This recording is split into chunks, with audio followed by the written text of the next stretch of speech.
RTC मुलाजमीन 22 अप्रैल से हड़ताल के फैसले पर अटल। हुकूमत से मुज़ाकरात में पेशरफ्त नहीं। जेएसी ने 32 मुतालबात पेश किए। हुकूमत की जानिब से मुज़ाकरात की पेशकश के बावजूद आरटीसी मुलाजमीन 22 अप्रैल से रियासतगीर हड़ताल के फैसले पर कायम हैं। वज़ीर ट्रांसपोर्ट पूनम प्रभाकर ने मुलाजमीन की यूनियनों से अपील की कि वो हड़ताल से दस्तबरदारी इख्तियार करते हुए मुतालबात पर हुकूमत से बातचीत करें। आरटीसी मुलाजमीन की ज्वाइंट एक्शन कमेटी ने 32 मुतालबात पेश करते हुए 22 अप्रैल से रियासतगीर हड़ताल का ऐलान किया है।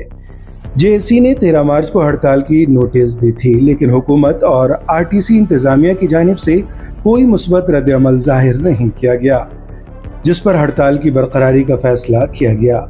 ज्वाइंट एक्शन कमेटी के जनरल सेक्रेटरी थॉमस रेड्डी ने बताया कि हुकूमत और आरटीसी इंतजामिया को 32 मुतालबात पर मुश्तमिल याददाश्त पेश की गई हैं।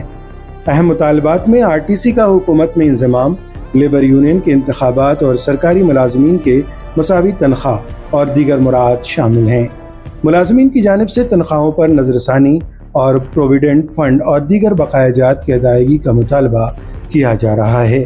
जेएसी ने पे रिवीजन कमीशन की तश्कील की मांग की है। हड़ताल के नतीजे में रियासत में ट्रांसपोर्ट सिस्टम मुतासर हो सकता है, क्योंकि 6000 से ज़ायद बसें सड़कों से हटा ली जाएंगी और मुसाफिरीन को दुश्वारियां हो सकती हैं।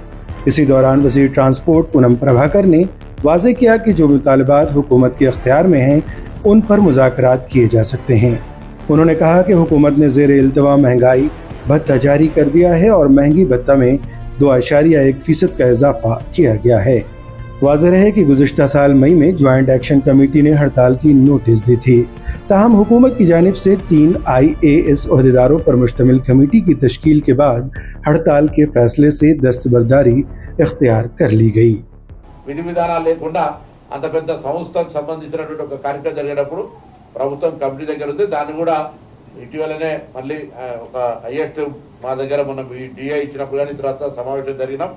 మేము రవాణా ఈ ఆర్టీసీకి సంబంధించినటువంటి సిబ్బంది పరంగా ఏ సమస్య ఉన్నా వాళ్ళ డిఐ ఇచ్చినాం, వాళ్ళ పిఆర్సీకి సంబంధించి ఆలోచన చేస్తున్నాం, పాత పిఆర్సీలు ఇచ్చినాం, వాళ్ళ కారుణ్య నియామకాలు చేస్తున్నాం.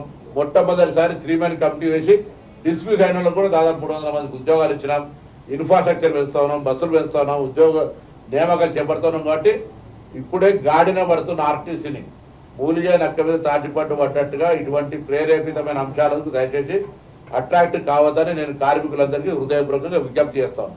వాళ్ళ సమస్యలు వినడానికి, పరిష్కారం చేయడానికి ప్రభుత్వం, నేను కానీ, మేనేజింగ్ సంస్థ కానీ లేదా గౌరవ ముఖ్యమంత్రి గారిని అందరూ కూడా సిద్ధంగా ఉన్నారు. నిన్న కూనంనేని సాంబశివరావు గారు కూడా ముఖ్యమంత్రికి లేఖ రాసినారు. కాబట్టి మేము దానికి సంబంధించిన విషయాలని నేను వారిని మరొకసారి నేను కోరుతాను. గతంలో కూడా నేను అదే మాట చెప్పినాం. ఇప్పుడు కూడా ఆ 2 అంశాలు తప్ప ఏ సమస్య ఉన్నా పత్రికల ముందు చెప్తాను.